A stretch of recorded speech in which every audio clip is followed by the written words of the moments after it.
Hole punching brings us to the two most important strokes in paddling. At the top of the hole, you take a powerful forward stroke combined with a slight hip thrust, which propels the boat forward over the edge so it can clear the hole as far as possible. Then at the bottom of the hole, you put in your paddle as far forward as possible to pull yourself forward out of the hole, just in case you didn't completely clear it. Let's look at those two strokes again. At the top of the hole, we're using a forward stroke to push our boat forward, up, out, into the air, over the hole. Then at the bottom of the hole, we're taking another stroke as far forward as possible to pull us forward out of the hole.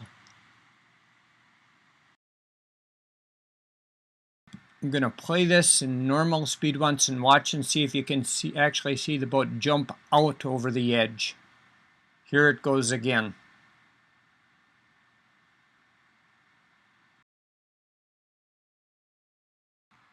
If you don't take these two strokes, there's a good possibility you're going to get stopped by the hole and pulled back into it.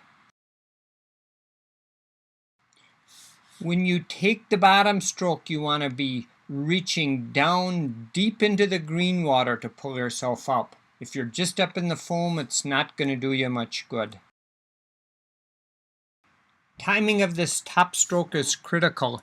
Here I take my stroke too late, so I'm actually pushing myself down. So when my bow hits, it hits the white water stops me, and I get submerged.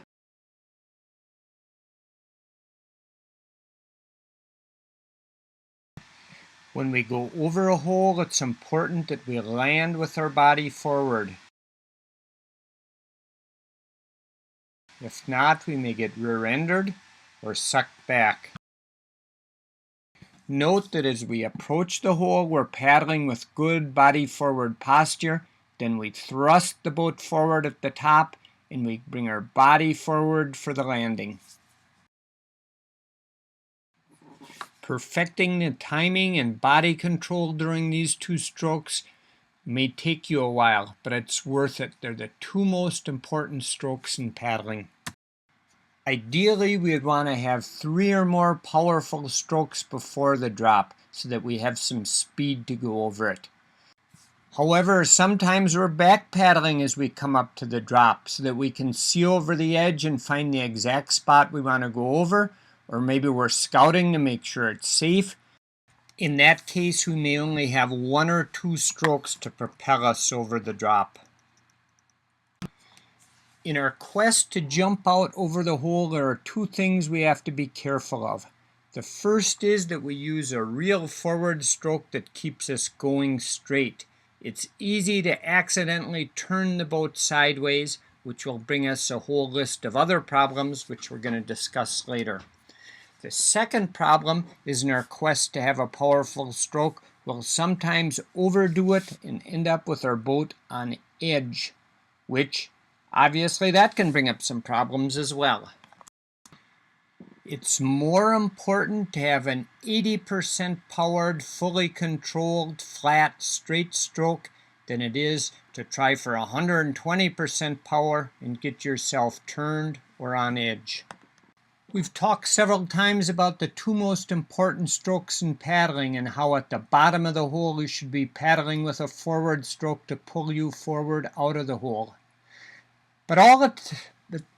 But things don't always go as planned. Sometimes you're going to need to use a brace stroke. If so, do it and then switch back to your forward stroke. So far, every hole we've shown is straight perpendicular to the current, and we've been able to go at it from straight on. That isn't always possible. Sometimes you have to or want to go through a hole sideways. When we go through a hole sideways, we're again going to use 2 strokes, one to propel us up off the lip of the hole, and the other to pull us out of the hole. This time, though, we're going to make sure that our second stroke that pulls us out of the hole is on the downstream side of the hole. If we forget our strokes or take a stroke